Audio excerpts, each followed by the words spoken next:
welcome to New Jump City, everybody, where we recap the week in American and Japanese sequential art. I am your host, Christian, the unbiased king. Sorry, I forgot to do that. Soundboard. Here we go. Espinal. And joining me through StreamYard, it is the man, the myth, the legend. It is Joshua Gangsta Time Cole. It's called partner, but it should be called Gangsta Time. What's good, Chris? What up, everybody listening? Hello, hello, hello. Also joining us, it is our producer, Edgelord Big News, Brian. Sup, nerds? Hey, we're back. We're back. Very excited to get into it. How are you guys doing this week? I'm chilling, vibing, A maxing. lot better now that the Knicks won the game. Oh, yeah. Knicks in 6. Pick up sticks. Very excited. I have been continuing my journey to read every current series in Jump.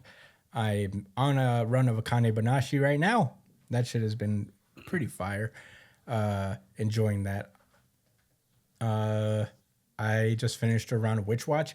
I'm kind of not souring, but I'm like not as interested in Witch Watch these days. It's I guess it's been fun, but it's not like it's kind of wearing off on me a little bit. I think I'm still early on in the series. I've made it to chapter 80.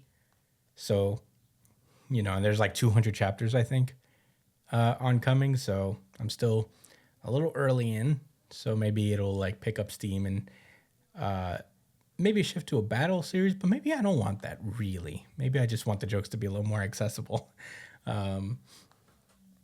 But outside of that, Witch Watch has been good. Oter, Sword Flame, whatever the hell, that new series that came out, I still have only read one chapter of because the second chapter came out this week, and I only read so far the stuff that we usually cover in Jump. So I don't know how the second chapter or the third chapter I think went. Second chapter was good though. That was a fun time. Yeah, that's all I got for my journey. I've been a little busy this week, so I couldn't commit as much time to it as I wanted to. But Josh, how's your One Piece journey going? Yeah. You said you're caught up on Witch Watch? No, I'm still like in the early goings. I'm not like on chapter 80. Chapter what? You said 80? Mm-hmm. How many chapters does that have total? I think like 200 at this point. You know? Oh, so yeah, you still have a ways to go. Yeah, I still got a But ways you to are go. souring. Okay. Yeah, I mean, I'm. It's just it's not hitting. It's not bad at all, and it's not. I don't think it's more of a fail. I think it's just like some of the jokes are kind of like inaccessible. Like it's very tied to like Japanese puns and pop culture and stuff a lot of the time. So I'm still a little in that phase, but maybe it'll pick up relatively soon.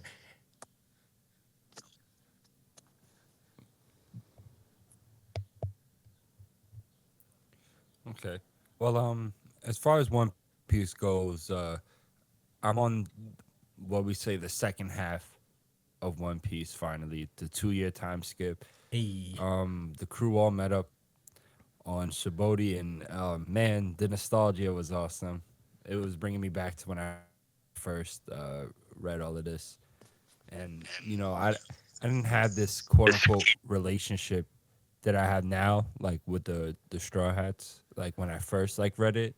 So it was a little bit of a different feel, but still equally memorable. Anyway, it was. I mean, some highlights are like how they made quick work of one of the Kuma pacifistas, like easy mode. What was a whole boss fight for them. Like Zoro and Sanji took out with no issue, and then Luffy gave the finishing blow.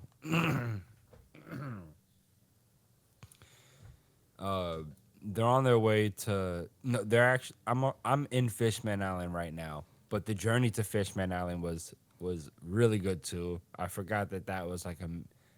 I don't want to say a mini arc, but it definitely was like 3 chapters. Um, when they ran into Hody Jones and Watatsumi, I forgot that happens, and I remember being. I was like kind of nervous too, like, oh shit, what's about to happen here? And Yeah. then the volcano erupted. It was, man, it was a whole shit show. And then they ended up just right there at Fishman Island, just to be intercepted by the pirates. And this is what I definitely remember from the past is that I had such an attitude that any of like anybody I deemed like small fry or like fodder facing off against like the straw hats was they anybody talking shit was gonna learn like that the straw hats do what they want. So I was annoyed with the fishmen, and I'm gonna be annoyed when Hody Jones throws his weight around. But I gotta remember that most of the time they're like in the middle of the ocean, so there's not much they can do there, especially against fishmen. But it's been an entertaining arc. Luffy already ran into Shirahoshi, the princess. You learn that Hody has the mark fruit. That's So Vanderdecken. a Vanderdecken, not Hody. My bad. They ran. That's what I meant. They ran into Vanderdecken on the way to Fishman Island, and he was like the Flying Dutchman. Yeah. Um, just oh man, a bunch of fun stuff. Sanji literally almost dying from a nosebleed. In retrospect, I wonder if they was making fun of like Bleach. No, no, it's just like, the nosebleed whenever something pervy happens. Oda just made that an important plot point. Yeah, I remember being a little annoyed that he turned that into a plot point, but it wasn't that big of a deal.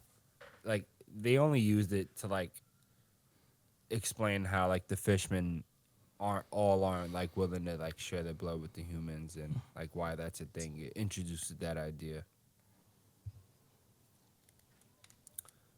So yeah, last thing I seen is that Hody Jones and Vander Decken's making a deal to do something. And yeah, man, I love it. You have any questions? Ooh, you actually got me with a question, not that long ago. I think I should bring that up because I'm accountable. Josh got me good with the what basically lights the bottom of the seafloor for the fishermen, and I forgot that it was the tree Eve. Got me good The there. Sun Tree Eve. Yeah, the sun tree. I don't have any. You have Watatsumi. I was gonna say that. Dang. Yeah, no. I don't have any questions actually. I should have thought of some to be honest. What's the shark's what's the Shirahoshi shark Shark. name? Yeah. Megalo. Yeah. Couldn't catch me there. What was he wearing? It has this tube thing that allows him to float. What was on his shirt? Ooh, I don't know. Come on, Chris. I'm not letting you. You got this. Think about it. What it's a Is it the little star, the broken star that belongs to Papagu? I mean, it's yes, but take it further. What's his brand? Crimin? Yes, he had a Kremen shirt. Okay. See, I got that. It had the cri like the At least like I the knew Kremen what star in the Papagu's middle. clothing brand is. Is that supposed to be like criminal? Is that like what I it's don't short know. for? Only the brilliant fashion mind of Papagu knows. Yeah, he's hilarious. Papag. Luffy was like talking mad shit to the Trident guy, to the king, to King Neptune, and Papago was losing his fucking mind. He's a really funny straight man. He's like, you're scaring me, man. All right, hell yeah. Is that it for our respective journeys? Brian, have you been reading anything new since Slam Dunk? I've been reading Inuyasha, but I've been taking it a little bit slower. It's been at a slower pace compared to the other things I've been reading. Inuyasha. Yeah, Isn't that. Why not watch the anime? because I don't really watch anime like that anymore. It has to be something really special. I feel like I wouldn't like the dated animation for They say Inuyasha. the anime is the definitive experience Yeah, for. honestly, I've seen some things about the anime compared to like the manga. Um, Inuyasha looks a lot more like his age in the anime. In the manga, he looks kind of kiddish. Um, Kagome. His big um, ass sword. yeah, he starts off with a small sword and then becomes a big sword over time. Shit. Isn't one of the swords like that gigantic sword like his arm or something? I don't even know. I haven't gotten. I feel like he Um, loses an arm when he uses that sword. But maybe I'm bugging. Maybe I'm misremembering. I haven't gotten that deep into the series yet, but at the moment, it feels very episodic. Like there's not like a solid like um so far it doesn't feel like a traditional like shonen style manga in the sense that I'm like 150 chapters in and there's not um a solid big arc that's happening yet. You know what I mean? Like I don't know how to explain it. Yeah. From what I understand, Inuyasha is fairly long. I think it's somewhere around like 42 volumes or so. So, It feels like it's taken a while to really like sink your teeth into the series. mm, Um but it's pretty all right. I'm okay with it so far. I just want to see when it starts to take itself a little bit more seriously, I guess. It's a lot more mature than I thought it would be, though, going into it. yeah. No, that's Brian, is this the first JoJo series you've ever read? Oh, it's a shojo? that's a good question. Is Inuyasha shoujo? No, it's shonen. It's a Yeah, I'm pretty sure it's shonen. Brian, Huh. you got recommended by a girl. Well, the Right. I did, yeah. well, the series was written by a woman. Is Rumiko, I think Takahashi, I think her name is. She's pretty prolific. She's had several series. You know, there's Ranma One Half. I think she's currently writing a series called Mao. You know, she's Oh, yeah. I've seen that in the Viz app, but I haven't read it. It looked very similar to. yeah, Rumiko Takahashi. I did get her name right. Hell yeah. Yeah, Inuyasha was serialized in a shonen magazine.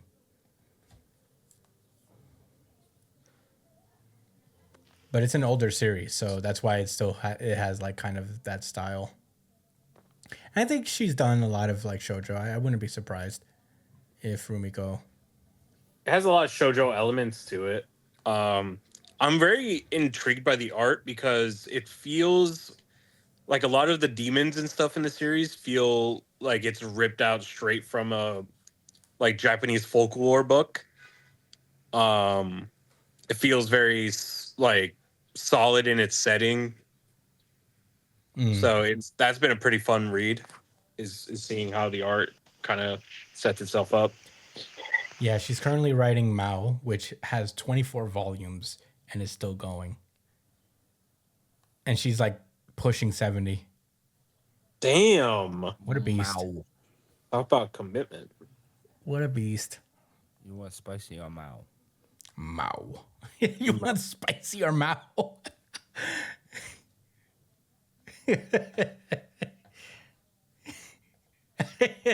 That might be the title of this episode, so you know, you better think of something less. Spicy or Mao. I'm ready.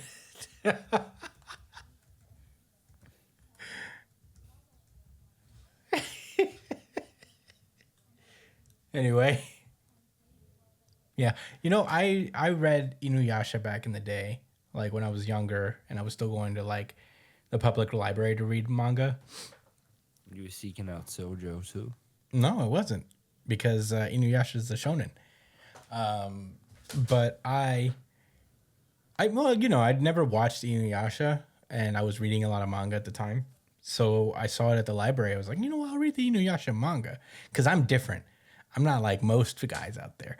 I'll read the manga, and I got fairly far. I got as far as like the library had at the time, and then I just kind of fell off because it was harder to get volumes.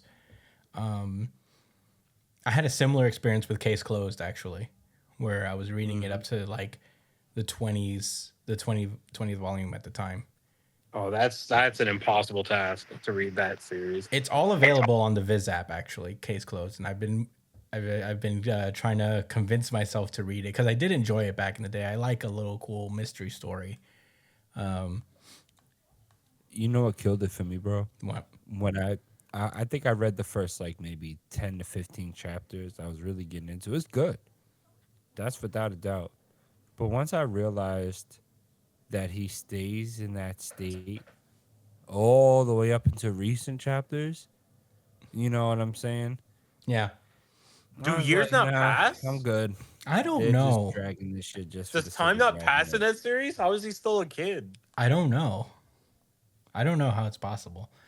I got think he transformed switches to a kid. between Well, adult and child form. if you think about it, Hajime no Ippo has been going since the 80s, and it's probably only been like 5-10 years in series time. Yeah, you know what confuses me about Ippo though is that they have cell phones now in that series. That's funny. Do they have like touchscreen phones or just like flip phones? Yeah, they have like smartphones. Well, that's and not shit. impossible, And they have Twitter. They have Twitter Oh. too. That's a And- problem. And I'm People punch confused somebody reading it so because hard he sent them to the future and they That's came so back funny, yeah. with the updated technology. but the thing is they're still using tapes and magazines though. To like inform themselves. Yeah, like VCRs. Like what are we doing here? What? Don't you have a More smartphone and Twitter? Is YouTube not a thing yet? I don't think so. I don't think they even mentioned that. I just don't think I don't think the mangaka knows enough about technology and I feel internet like at some culture. point there's like the story becomes harder to tell if you don't have these things. But I don't know. Yeah. Because it technically should be like the 90s in Ippo time. Yeah, that's why I was confused. Reading it at one point where I was just like, oh shit, that's straight up a cell phone. It should be That's like the straight up a early 90s. smartphone. It should be like the early 90s in Ippo time. But that's very interesting. I didn't even think about that. But all right. That's all. Shall we move on to the main show itself? Yes, sir. Hell yeah. Let's start with our first series. One Piece. This is One Piece chapter 1149. 1 second. We have a color page here.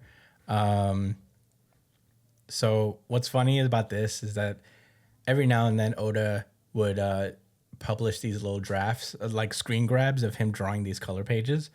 I think I sent it to you guys in the group chat, and it's so funny how like the original idea for the color spread this weekend was like a throwback to like a Little Garden color spread where it was Dorian Bragi sitting down, and it was like the Straw Hats at the time, like chilling with them, and he was gonna do it again, but with Saul in the middle and the rest of the Straw Hats that are currently on the roster. And it was going to look really cool, very nostalgic. And then all of a sudden, Oda erases it and then draws this Maiden Cafe one. He's done shit like this before where I see like the draft being a really cool concept, and then all of a sudden, like the gooner in him takes over, and he's like, you know what? I'm gonna draw. I'm gonna draw a maiden cafe instead. Botakuri Yeah, made cafe. the Botakuri made cafe. It's still cool. I think it's a cute little 2-page spread, I guess. But man, it would have been nice to get that 2-page spread like throwback one. But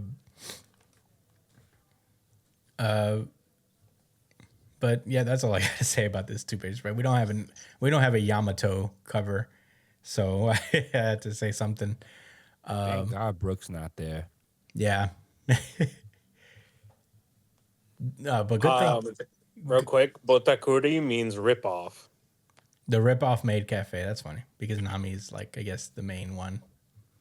Oh, look at Usopp. I think he's looking at the bill. Oh yeah, Usopp and this cat are looking at the bill and freaking out. And there's a random sheep that's I guess the bouncer of the club back there. So that's fun. But anyway, on to the chapter proper. Last time we left off with One Piece. Shit's been going down. It's not looking good. Robin and Scopper have both jumped into action to save the people of Elbaf from the Holy Knights who are holding giant children hostage and forcing the giants of Elbaf to destroy the Owl Library, which contains their entire fucking history and all of their, cultural artifacts. So it's not good. But last we left off, Scopper Gaban came through and managed to actually injure one of the Holy Knights in a real way, whereas Robin could barely actually hurt him because the Holy Knights seem to be immortal. We find out here in this chapter that Summers actually survived that attack from Gaban. He's just writhing in pain because this actually hurt him. And, everybody's like, whoa, how did he do that? And Scopper is just like, I'm rusty. And he starts fighting Summers even further. Summers is like, oh, what are you doing in Elbaf, Mountain Eater? And Scopper just keeps on fighting.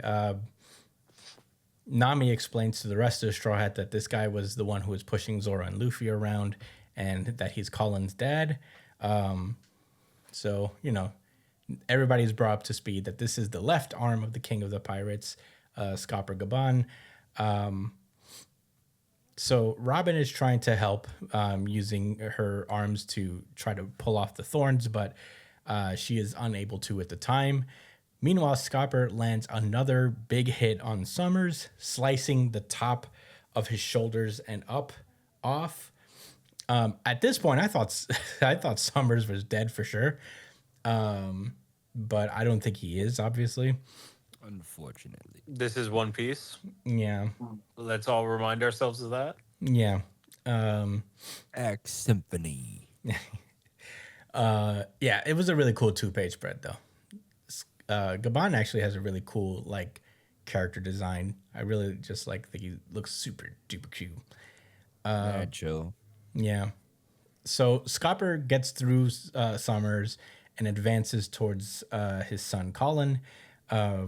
We take a minute to cut back to the Owl Library, where it seems that the giant librarian there has begun to set it on fire, and Killingham shoots a flaming arrow at the next one. It's not good. Oh, the school is on fire. Killingham sets fire to the library itself. The rest of the giants are kind of stuck. They don't know what to do. They're mourning the fact that all of their history is about to be wiped out. We cut to Ranja at the edge of the arrow there with Gunko, and she cries that, she apologizes to everybody. She says that, I'm sorry I'm still alive. I'm sorry that everything is burning because of me. And everybody's like, no, Ranja, it's not your fault. And we see in the distance that Gaban is making his way closer to Gunko. And as he says, culture, history, children, troops, You don't have any right to take away any of these things. And the rest of the giant kids take notice of this, and they're like, "Hey, it's Mr. Ya. What's Mr. Ya doing here?" And in that moment, Gabon's like, "Oh God, please, please don't speak up, Colin. Don't do it." And unfortunately for him, Colin yells out, "Daddy! That's my daddy, everyone. Guess what? He's stronger than anyone." Son of Skiban. Yeah. And Gunko's like, "Hmm?" And she immediately uses her arrows to just like warp over to Colin, and she puts one of her swords to his neck, and it's not looking good. Gabon is he takes a stance to try and do something and make a quick strike to save both Colin and the rest of the kids. And in that moment, he starts to flash back to the moment Colin was born, and he remembers just like how adorable and huge he was, and he basically thanks Ripley for giving him a gift and his lifelong treasure, his son Colin. Fucking Gunko applies pressure. She starts piercing Colin's neck, and man, Gabon is about to just launch an axe, but in that moment, he sees with his color of observation that Colin will be instantly impaled with the sword if he moves. So, he yields. He drops his axe, and that's when Gunko just fires like 3 arrows into his body, causing Scopper to be defeated and fall off the tree. But lucky for him, he's got a friend. Out of Saul's head pops out Chopper, and he jumps down with him. So Chopper and Scopper are going to be a team down there. Hopefully Chopper can heal him up and get him going again. Oh, yeah. Gabon won't fucking die, because that would suck. But that was cool. That was a cool little moment. And now the most consequential thing that happens this chapter. The giant kids are all crying. They're like, "Mr. Ya!" And Colin's crying for his daddy. And then Gunko starts getting flashbacks. All he hears is just like, "Father!" And she's experiencing a memory. And we see a silhouette of a little girl hanging out with a certain afroed individual whose laugh goes, "Yo!" And he says, "Well, it's my dream to be a pirate, you see." And we cut back to Brooke, who is on the ground just thinking to himself, the resemblance is uncanny. And then all of a sudden, she snaps out. She's like, "Brooke? Are you Brooke?" She starts running towards Brooke, but then she gets stopped in the middle, and it seems to be that she is possessed by Emu themselves. There, as they say, "What is taking so long? At this moment, the Holy Land is a sea of fire. We need greater numbers. Allow Mu to show you the dominance of God." And that's where the chapter ends. Holy guacamole. What a chapter. Josh, what did you think about One Piece chapter 1149? So I did not know. RGC. Oh, First of all. hell yeah. Certified RGC. Certified RGC. Certified RGC. Yeah, without a doubt. I didn't know. I didn't realize that was Emu talking through Gunko.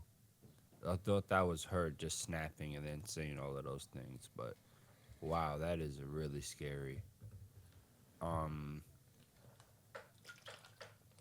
Brooke's daughter? That's new. I don't think that's his daughter. I don't think Brooke would have forgotten that he has a daughter. But hearing the word father made her snap. Here's my 2 cents. I think, well, look, it could be anybody because Brooke was once a military commander of some sort. He used to be the leader of a battle convoy in his country where he came from. Mm-hmm. So really, it doesn't necessarily have to be anybody related to him. It could be the princess of his kingdom or someone high up there that he once knew.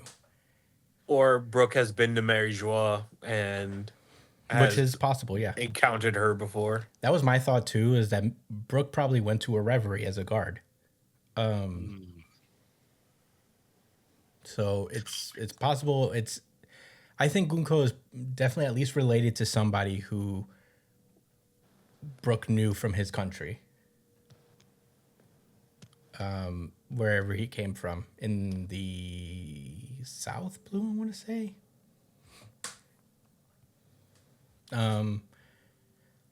But yeah, go on, Josh. No, that's a hell of a drop. Speaking of dropping, I'm not mad that Scapa got taken out the fight like this. There was no way. I don't think it would have been, good for him to just hang around and deal with all the issues. Yeah. Obviously. So, yeah, Colin couldn't keep his fucking mouth shut. But, you know, this is why Oda's such a good writer, because this wasn't just a spur of the moment thing. Like, this kid always runs his mouth about, his dad and him, and, Colin himself wanted to be a pirate and all of that. So, yeah, it made sense. I seen that shit coming. As soon as he pulled up, I knew it. Um, yeah, and it is really annoying that this Thorn guy seems to still be alive. Maybe whatever ability Scopper's using, um, it probably just prevents them from regenerating, but somehow they're still alive. That is, oh man. I thought about it, but mild spoilers for Kagurabachi. Maybe Samura is a holy knight. That would explain I think he would be probably in this world. why I haven't won this bet yet. But whatever. Anyway, I really hope that they can save the library from being burnt, like before it's too late, and then maybe it's just the stuff that burns down is the important stuff about the past that we was fiending to learn, because that would suck. But I don't want to see the people of Elbaf lose their own history. Watching them cry, that was heavy. It was. It fucking sucks. The world government sucks. But I'm really really curious, to see, I guess, like more hints of the past. Because at this point, these world government guys, just seem like pure evil. Not much depth or complication to them, and it makes sense. Not everyone has to be so complex, but I don't know. I just feel like I have pure hate for these dudes, and that's not normal for a One Piece villain. Most of the villains have some type of charm to them. Even Emu, you know, like was I wouldn't go as far as to say likable, but like he's a person you want to see again. I don't want to see these Holy Knights again. I want to see them die and get removed from the story. It's so weird. I haven't felt vitriol like that for characters in One Piece. But yeah, that's where I'm at. But anyway, those are my thoughts. Brian, how did you feel about this week's chapter? RGC. Whoa. Certified RGC. Certified RGC. Certified RGC. It was really fucking nice to see Scopper Gabon in action, even though he wasn't like 100%. Just seeing him come around and immediately make quick work of a fucking God Knight was pretty fucking great to see. And the only thing that they had the upper hand on him was with his kid. Um, and that was the only way for them to stop him, really. Um, and it's nice to see other characters use future sight. You know what I mean? Like, it feels like it's such a rare thing to have characters like. When was the last time we saw a character use future sight? Shanks. Yeah, I think at least. So it just shows the caliber of fucking fighter Scopper Gaban is, where he just uses it on the regular like that. That was pretty cool to see. But man, I did not know that. Well, obviously I didn't know, or we didn't know either, that Emu could just possess people like this. Um, and I think it it it goes to show that it's also in relation to these guys' kind of quote unquote immortality thing. Like all of it comes from Emu, so I guess you kind of sacrifice like some part of yourself to gain access to this power. I know One Piece is a big series about free will and enslavement. So maybe you give away like a piece of yourself and Emu slots herself or himself in and can kind of take control whenever they want. Um, so it this villain is probably going to be the absolute opposite of Luffy's ideals and ways that he functions, because to kind of impose yourself into other people like this is um, probably like the worst of One Piece villain has been so far, I think, to kind of take away that right. So I wonder how, if there's a ramification for them doing that. Um, but still, at the end of the day, this is a great chapter. And I'm really looking forward to seeing what's going to happen next, because now they don't really have many strong fighters um, like that are not in the underworld. Like Luffy, Zoro, Sanji, and now Scopper are in the underworld. So we'll just have to see how the rest of these guys manage without them. Chris, what are your thoughts? Man, this was a tough one because I think all three series this week kind of did really well. And honestly, coming into this, One Piece was not my RGC. But man, talking about it and thinking about it as I was going on, and the implications of it, I gotta do it. This is the unified, really good chapter of the week. Unified RGC. Unified RGC. Unified RGC.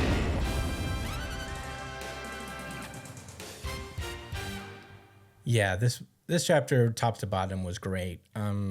Seeing Scopper do cool shit and beat up Summers is great, and even like felling him in a way where it felt reasonable, where it was not like some bullshit like thing. Because this is Scopper Gaban, and this is the third strongest person on the King of the Pirates crew, give or take. I don't know if that's really actually true, because I think what they've built up is that like Scopper was more of the warrior between the two. But yeah, and doing it in a way that made sense and that gave Gaban no real choice, because it's his kid. It's reasonable for him to, knowing what he knows and knowing that he won't make it in time. He knew like from the jump that they got him. And he was just like hoping on just luck that he could get there, but he couldn't. And it falls to reason with him. He's the guy who's like all about love, you know, and he won't be able to sacrifice something he truly loves, like his son. So it makes sense for him to use that and for him to get felled in that way. Very sad though. I was so fucking happy that Chopper jumped in after him.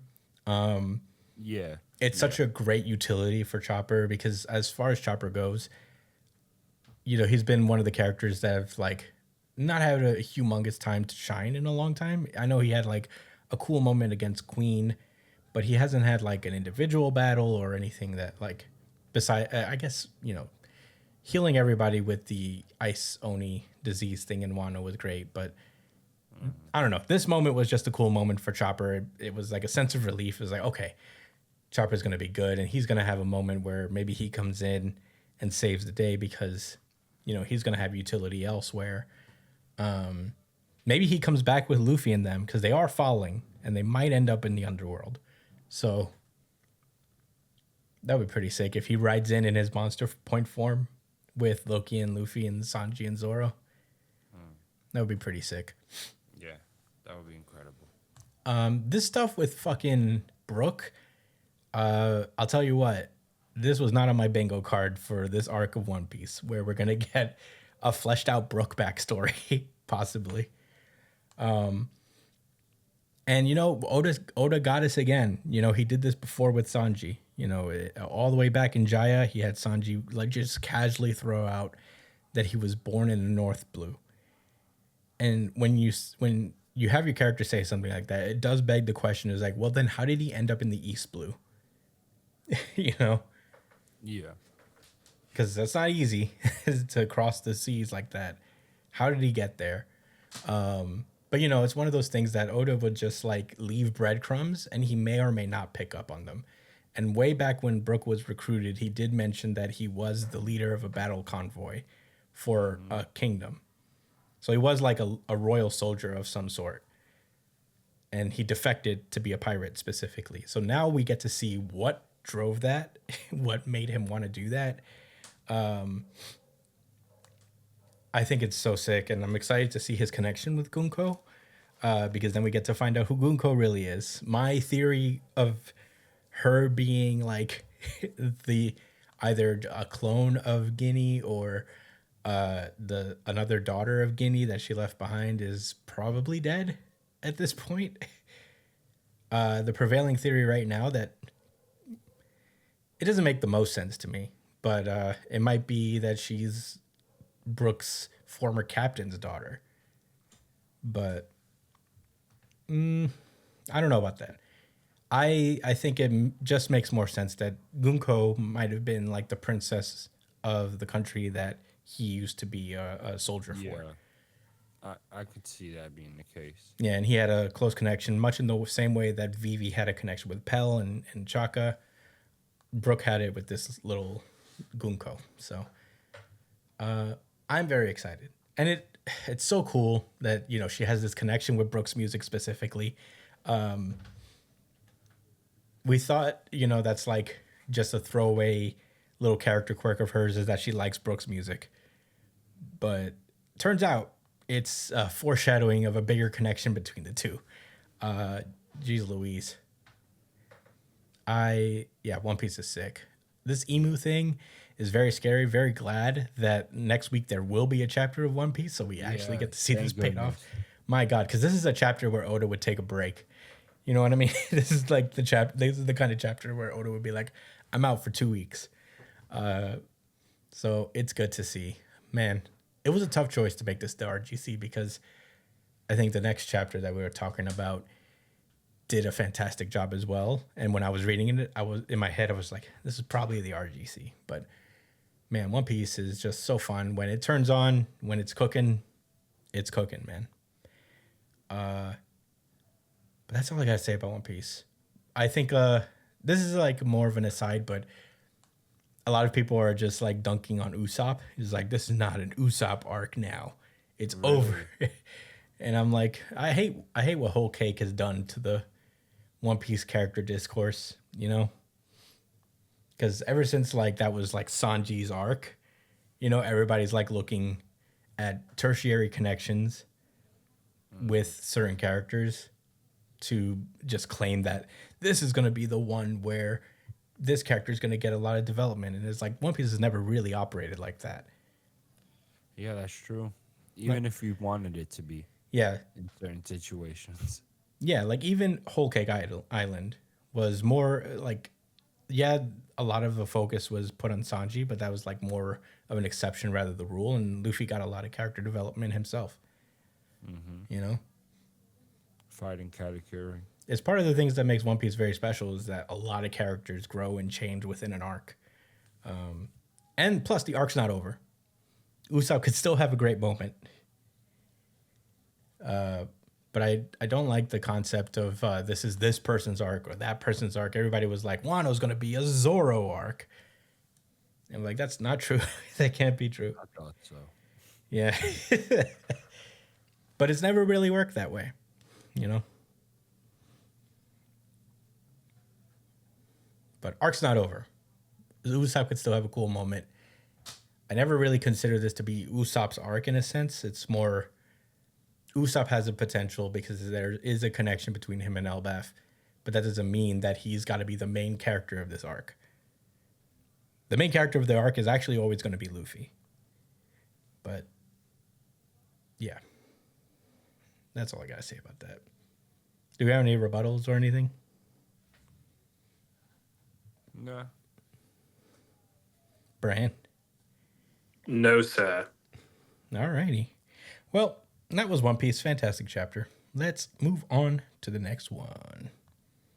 Tell that pussy clot girl me know what. Sakamoto Days. This is Sakamoto Days, chapter 214, Lost Child. Last we left off with Sakamoto Days. Shin has been going around stopping people from using their guns by transmitting his ESP powers through like radio broadcast to certain districts of Japan. He's been fairly successful in stopping, everybody from killing each other. He's basically made all the guns almost effectively useless. But he was interrupted in his process by X, who came out himself and started fucking shit up. He crashed an entire fucking jet plane, a jet fighter into the tower. I forget what it's called. I think it's called the Sky Tower in Japan, and prevented from Shin from going any further. They fought for a while, and Shin actually got bested. And right before X was gonna pull the trigger on Shin, the gun stopped working, and that's because the teen assassins managed to hack into the mainframe and stop the guns from working. So all the guns in Japan have been jammed permanently, it seems, and things are good. It all worked out. And we cut back to X and Shin. X is like, "You guys did this, didn't you?" And she's like, "Gee, I don't know." Like putting up a front, like, "Haha, we got you." But deep down, he's like, "What the fuck is going on here?" He's like, maybe those guys pulled something off. I don't know. Back to the issue at hand. And then X starts fighting again. And X says, "I'll admit, you guys are a threat. I should have taken care of you at Kanto Branch." So they mentioned that Shin remembers like the little advice that Nagumo gave him about facing off with X, and it's crucial not to give off any bloodlust because you could activate Takamura's persona. So that's pretty good advice. I don't know how you're going to kill someone without, exuding bloodlust, but sure. Or maybe his goal is just to escape. Yeah. But anyway, we got a full splash page of X whipping around this fucking weird thing of his. And Shin is trying to dodge it. He sees a seat on the ground from the fighter jet, and he uses it to pull the escape hatch and knock him and X out of the building, which was pretty fucking cool. I'm not gonna lie. He ejects both of them, and even X is like, he pulled the ejector seat. This Brett reminds me more and more of Sakamoto, because that did feel like a Sakamoto move. Yeah. Using his environment and the things around him. So yeah, they're boxing on the way down. They pass by some guy who's just watching. He's like, as he sees two guys fighting to the death, going down below. The two land in an aquarium where they're like, "Whoa, I'm safe," but there are too many bystanders to fight here. In that moment, X has a memory of him when he was younger, hanging out with Rico, right? I know it's like a Mane or something like that. And she's she's asking, "Have you ever been to an aquarium?" And X is like, "Nope, why?" She's like, "I always wanted to go to one. Don't those big colorful tanks look like they'd be fun to see?" And X sees just like an apparition of Amane in the crowd, and he's just gone silent. And Shin's like, "What's going on? Why did he get so quiet?" A shark starts to pull up to X, and that snaps him out of that shit real fast. He was like, Yeah. "Oh." He's not that nonchalant. Yeah, but I guess he senses the bloodlust of the shark and immediately activates his Takamura persona and cuts the entire tank open. And Shin is rescued basically from the tank, but but he still has to contend with X, who has his Takamura persona fully activated as we end the chapter there. He's coming out of it with his sword drawn and the shark dead. Man, crazy. That was Sakamoto Days. Josh, what did you think about chapter 214? This shark had no idea what was happening this day. Yeah. Sharks don't have much depth of thought. Their brains are pretty small. You think so? Yeah, from what I remember. 1 second. Josh is being very professional, turning off his cough button so he could cough on the mute. Just like a true pro. Thanks. Okay. Yeah. Anyway. Yeah, shark had no idea. But yeah, this fast-paced chapter, there's nothing in my mind that says that, this kid was about to die. This kid being Shin. Damn it. But I like how he kind of got from one situation to the next. I mean, he took a moment to have a flashback and think about time as he landed in the fish tank. You see, he was just standing there chilling. Almost aura farming, honestly. Frankly. Yeah, I mean, right as the shark is pumped, that's why the shark pulled up to him. He's like, "Who do you think you are in my tank?" He was aura And, fishing.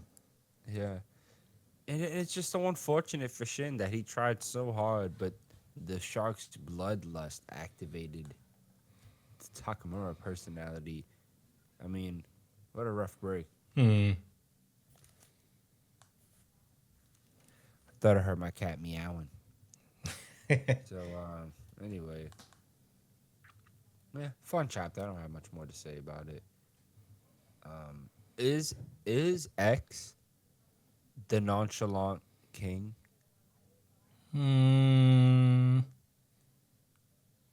I'd say yeah, he is a nonchalant king. You think for so? Sure.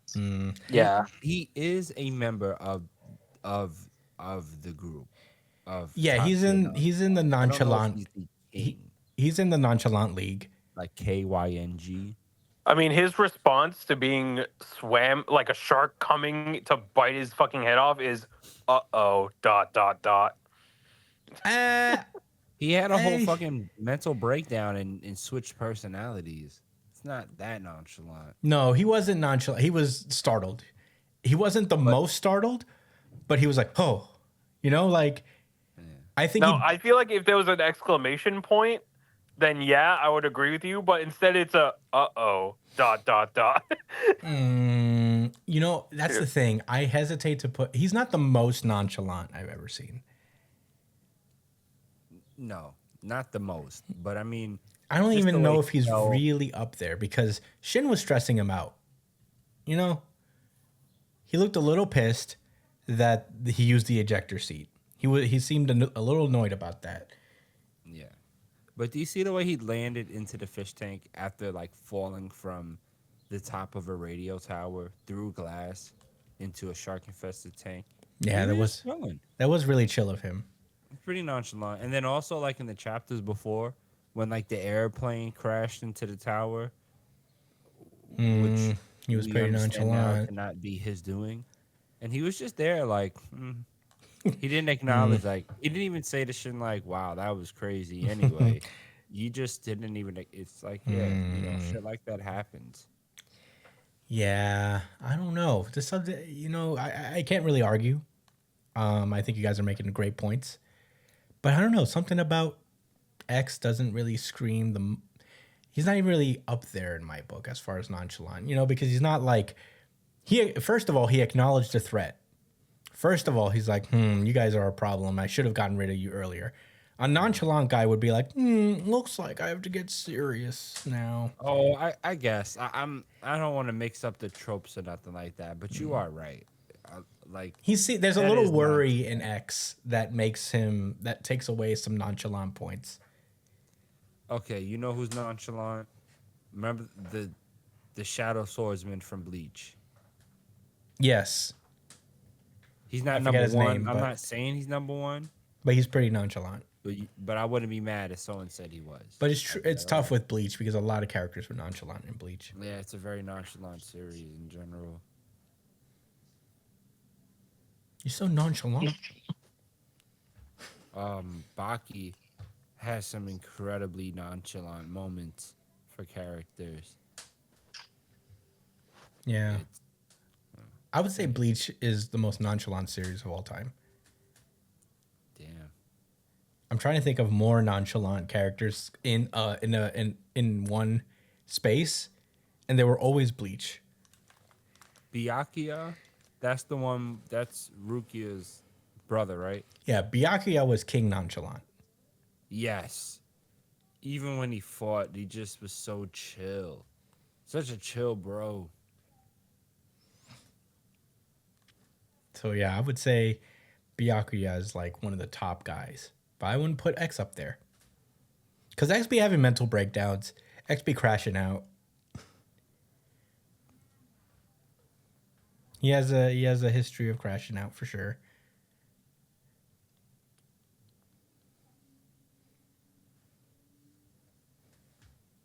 I don't know.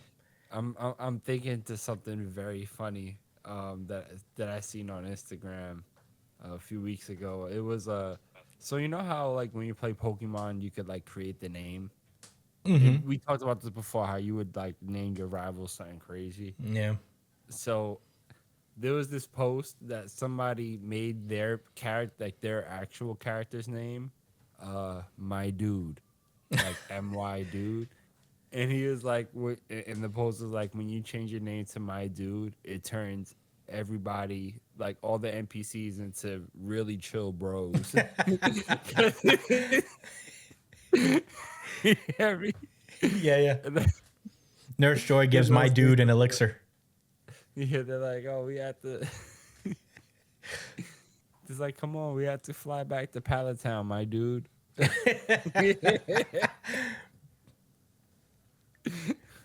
After you beat Brock, Brock goes, "You defeated me, my dude. Yeah, it's real chill. Here is the Boulder badge, my dude." Yeah.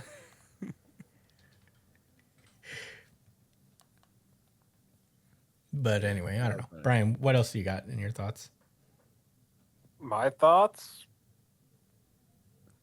What were we You want to talking? know my thoughts? We were on your those thoughts, are my right? thoughts. So, Brian, get into yours. Yeah. Okay.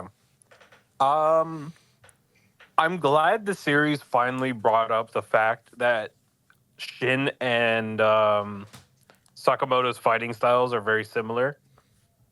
Because I've mentioned it before. And I'm like, I'm not crazy. He's definitely trying to be like Sakamoto a little bit. Or like at least a lot of Sakamoto has rubbed off onto him. Because a lot of Shin's fights do have environmental qualities to them.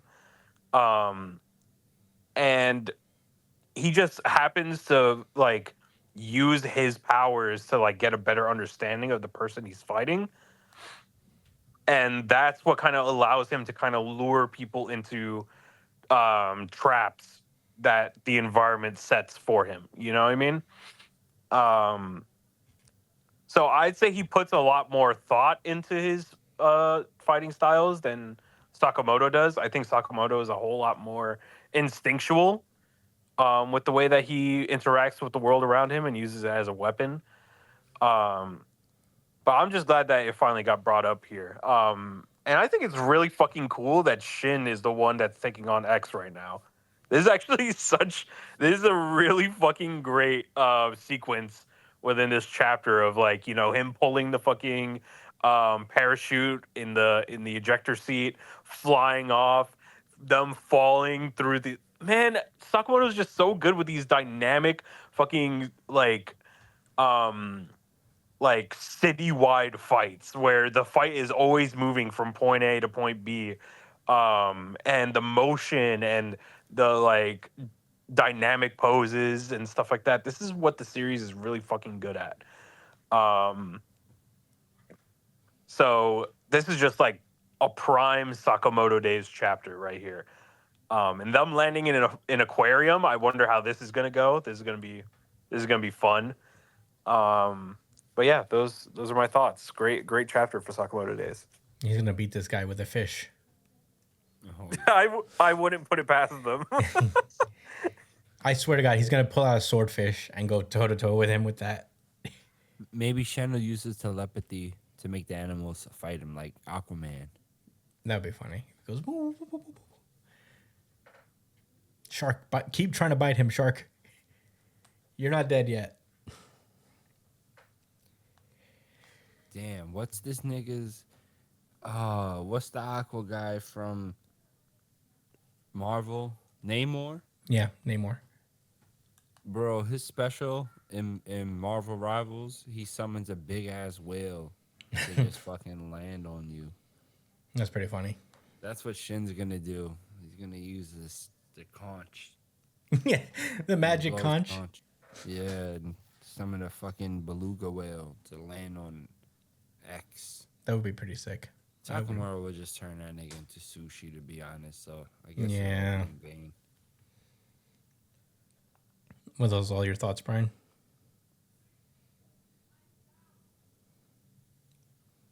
Yeah, that's it for me. Oh, okay, cool. I really like this chapter. Again, this was a tough week to pick an RGC because I thought this was very fun.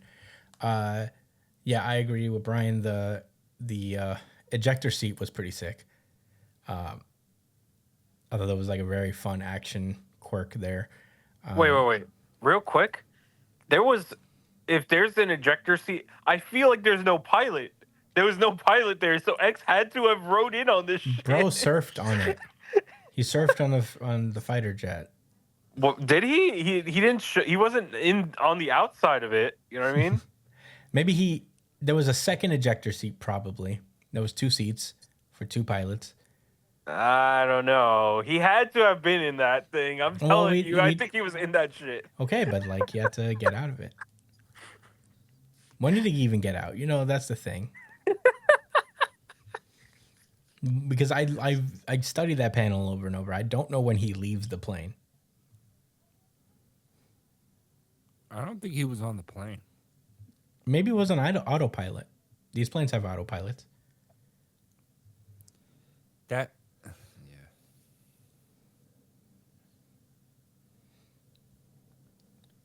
I don't know. I think that was caused by the other dude. Which other dude? I'll die on that hill. Hmm? The guy that deactivated the gunchips, I think he planned to destroy the radio tower too, because he knew he needed to destroy that receiver to send that shit. Yeah, but how would he have done it with a fighter pilot? He hacked the fucking plane. I don't know. I have Same no way he idea. hacked all the guns. I don't know, bro. It's, he's just smart. No, you're right. What do you want me to say? Yeah. Anyway, Sakamoto Days was fun. Action good. Cool little character development moment where we see Shin invoking his teacher there. Very cool. But now Takamura is out. And that's big time scary for Shin because Takamura in X's body is a problem. So it's no bueno. I'm excited to see how Shin gets out of this one. I feel like Sakamoto's going to come back, hopefully fat, hopefully in his fat dad form. And then he fights X. But who's to say? But those are all my thoughts, really. It was a big action chapter. Had a lot of fun reading it. Do we have anything else to say before we move on? Nope. No. Hell no. yeah. Then let's go. Oh, good. Kagurabachi. And with that, I'm going to pass this one over to Dersh. Back on it like a pro, muting his mic when he needs to cough. What a beast. Thanks. All right. Kagurabachi, chapter number 80. c- uh, what does this say? Secret room. Interesting. So last week we took a break from Chihiro and Samura showdown to pull up to the Kamanabi headquarters that's currently being infiltrated by the Hishaku, the evil sorcerers led by Yura. So, you know, they're entering the base from the subterranean base from the surface, and they made their way into the threat elimination chamber to face off against Azami, and that's the last. At least one of the Hishaku sorcerers. We don't know where the other ones are located. But anyways, this week we're with Hakuri, our favorite kid sorcerer in the series. He can transport things to his mental warehouse and also use a push technique similar to Pain from Naruto, but not nearly as strong. Almighty push. What a gangster fucking move, like name for the move. Almighty push. Yeah. He folded up the Leaf Village with that one. That was crazy. Anyway. That is just a cope by people with agendas. Yeah. Oh, man. So, they're in the library. Hakuri's talking to this guy, Kudo? Kudo, yes. He's one of the top brass at the Kumanami headquarters. And he gives us a ton of exposition that I'm not going to really go into detail about.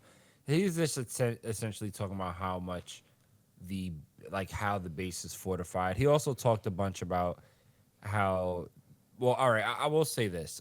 He says how, like, in the library that they're all manuals of sorcery, not the kind of sorcery that's innate at birth. Basic teleportation and force field magic are more academic. This place is jam-packed with formulas and knowledge. The Sazanami clan is a prestigious lineage.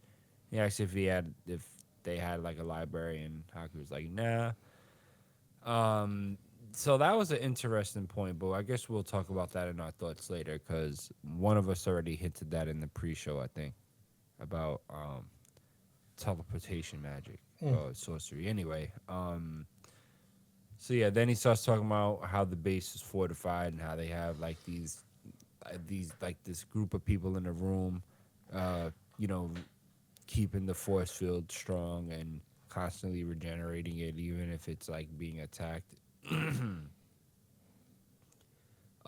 then he starts talking shit about like, you know, all of the strong like fighters that they have. Like he talks about like the top Kamunabi members, the dudes we seen at the round table. I'm not sure what to call them.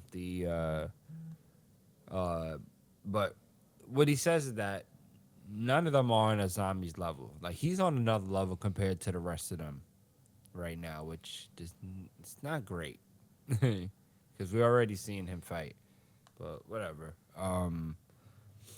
Then he goes to say there's like also like, you know, middle management officers, and they're all strong. They all own their own units of like sorcerers that are their elite. So like we're good here. Like, you know, anyone trying to infiltrate us is sure to be eliminated. But then Kaku, what was his name? What did you say his name was? Kudo? Kudo, wow. Kudo starts to think how, like, you know, something does seem off. How the Shaku aren't even using the Denseki like they did at Sando. You know, those fucking rocks that powered up the sorcerers, you know, and made them die afterwards, turning them to suicidal bombs, crazy stuff. Basically, they're like, yeah, like, why are they doing this? Like, this seems like really desperate for them to attack, you know, us the way it seems like they're going about it. So this is when they meet up. Kudo, yeah, you was right, bro. They meet up with Mr. Ishihira.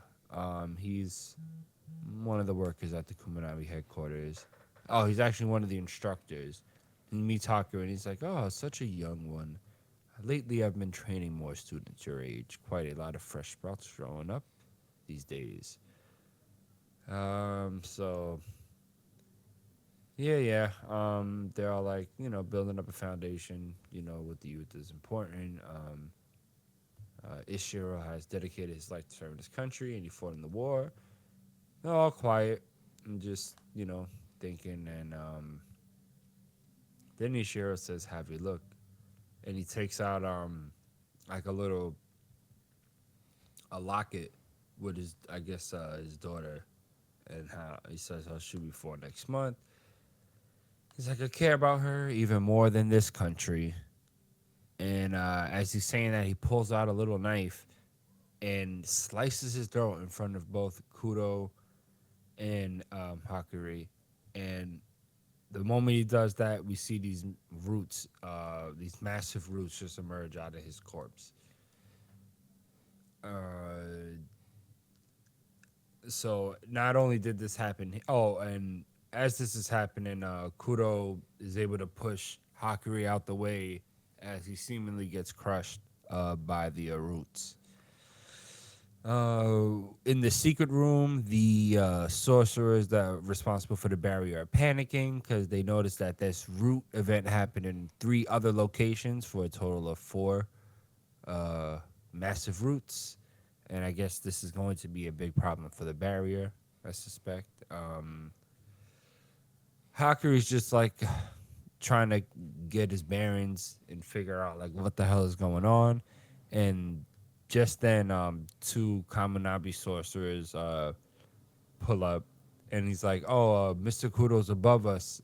Like he's about to say that he needs help." And these guys draw their swords at Hakuri and pin him to the wall. And they're like, "Yo, should we kill him?" And they're like, "Nah, the idea is to use him as bait." So basically, these guys are turncoats, and Hakuri can't fucking believe it. They mentioned that it's for their families, and we get a cut to this Hishaku sorcerer in the cut, like in this little office with a list of names, and he's like, "Oh, he did his part. Good, you could release his daughter," which is nice. I mean, they could have just killed her anyway. Yeah, at You know what least I mean? But they're bad guys. They're not monsters. sure, yeah. So anyway, um, so so we cut back to Hakuri being pinned by the 2 sorcerers. And they're like, "All right, look, we can't have him flailing around. Let's cut his limbs." And then Hakuri's like, "All right, but how are you going to do it?" As he teleports their swords away to the warehouse.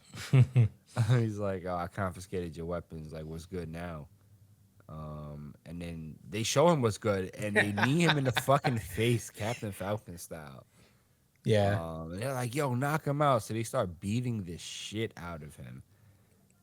And he's like, "Damn, like, I don't know what to do. Like, I'm important. I have to teleport to Shinuchi. But I have no way to get to it."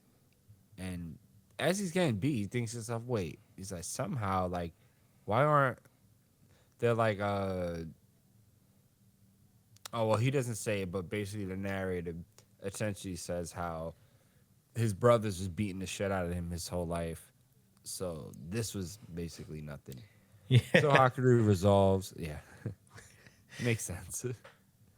Hakuru resolves, blast these motherfuckers away with Iso. And he's like, "All right, bet. I'm one of the core fighters now too. Like the rest of the headquarters could be compromised. It's time to lock in and help out." And that's the end of this week's chapter. Brian, what were your thoughts?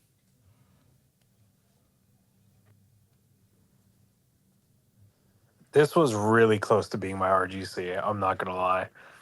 Um, this chapter kind of cleared up a lot of the kind of concerns I had about Hakuri going into this.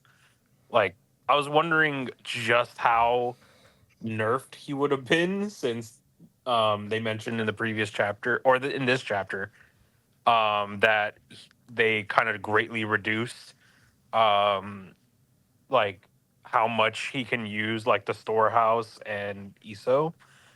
Um, so now I'd say maybe I feel like maybe he might be more formidable now. With like since it's rare for someone to have like two sorcerer abilities.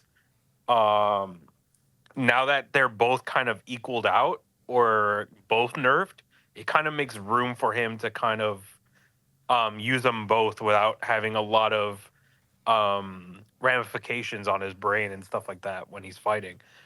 Um, and I really like the panel of him kind of getting kicked on the like them kicking him on the ground. And when he uses ESO, he like shoots them up to the ceiling, and it kind of looks like he bounces off the ground himself from the amount of power that is like being shot out from him.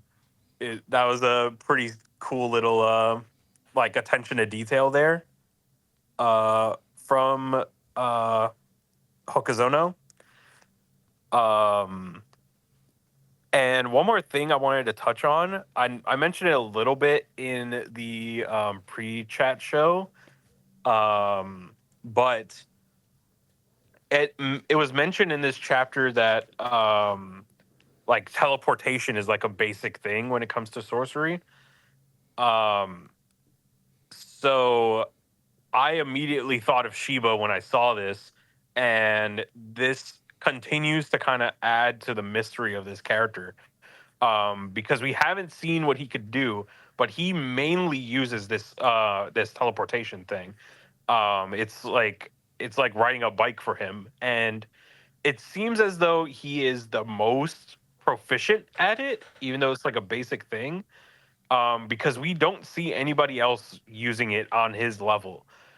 And I wonder why that is, like why he defaults to this kind of style. Um, Meanwhile, in his back pocket, he probably has an insanely powerful technique to boot. So I'm this every time, like this series like adds in little nuggets of information that makes you think about things outside of the situation that it's in, right? Like this little subtle world building, and I really appreciate that about this series. It's like it always keeps you involved in thinking about how new nuggets of information interact with other people. So I really like that.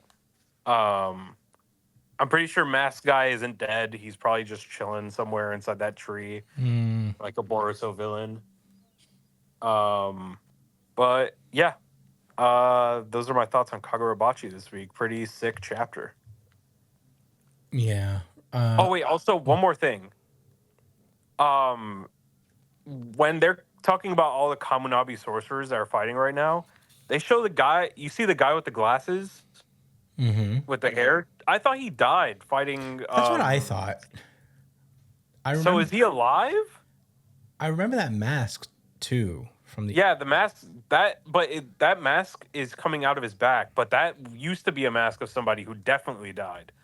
So maybe that just got added to his sorcery. Yeah, I don't know, man. I'm Wait, really who are we curious. talking about? There's a panel where we see one of the original guys who was like, I guess, killed in the earlier chapters. When they were fighting the Cloud Gouger guy, I forget his name. Sojo? Yeah. Yeah. Which guy? The guy with the glasses and the rat tail Yeah. and Yeah. the hair come forward. I thought he Didn't died. some of them survive though? I know one of them for sure survived. Ikuto is his name. This guy with the glasses? Or are you Yeah, talking about the other the survivor? guy with the glasses. His name is Ikuto. How'd you know He that? survived? I just looked up the wiki. So, but he's Hagi. Okay, he managed to survive, but he Okay. lost his legs and was unconscious. By the 14th of November, Ikuto was awake and participating in the fighting that had broken out at the Kamunabi headquarters. So he's alive, and with him what is a partially gaseous figure donning Kugura's mask. Oh shit. So that guy might be alive, Oh my god. but as a bro. weird monster thing. This series is so interesting. Where's the monster? It's the thing that's behind him, like the mask. You see the mask on like to the left of him? It's like coming Yeah. out of his body. Like you could see Yeah. like the like weird like spectral tendrils that connect from him to the mask. And it looks like the mask has like teeth and shit. Okay, Oh, that was his mask. You're right. but he's confirmed to Yeah, have died a pointy apparently. nose. Yeah, that guy died for sure. Yeah. But this will be right. cool to see this guy come back. But yeah, now that those are actually my thoughts. Hell yeah. Yeah, this was also my RGC close to be. You know, as I was reading it the first time, I was like, this goes pretty hard. I'm really enjoying the character development from Hakuri, coming up and, you know, stepping up and being a guy, you know, in the overall conflict. I thought this was a cool moment. The twist of all of certain Kamunabi members being secret suicide soldiers is pretty cool. I'm also hoping Kudo's not dead. I hope that like Yeah. the mask is just kind of a red herring in terms of his death. It'd be cool if he just emerges and he's like, you've unlocked my power. My mask was holding me back. My mask is a that would limiter. be nice. My mask is just a limiter, and now you force me to use my full power. But I thought it was cool. I thought his ability was interesting. I don't know if this is his specific ability to, because he makes the elevator floor transparent, but only for Hakuri, and that's why he falls to the floor. So that's interesting. But yeah, overall, I just had a great time reading this. I think like one of the great things about Kagurabachi is that it's really well paced. Every chapter feels like its own little complete story. I think there's, I don't know. It's hard to describe, but it's so good. And now we have so many moving pieces of this arc overall, not counting Chihiro. We also have the battle with Azami and the other lesser members of the Kamunabi fighting. So, you know, things are exploding. I didn't expect it to really detail this far. I don't know when we'll return to Chihiro, but I'm very excited to. Now I'm like a little more into the Kamunabi invasion than I used to be. And I think having Hakuri be kind of like our lead guy here, having Hakuri there is very important in making us more invested in this, because this is a character we've spent a lot more time with as compared to the other members of the Kamunabi.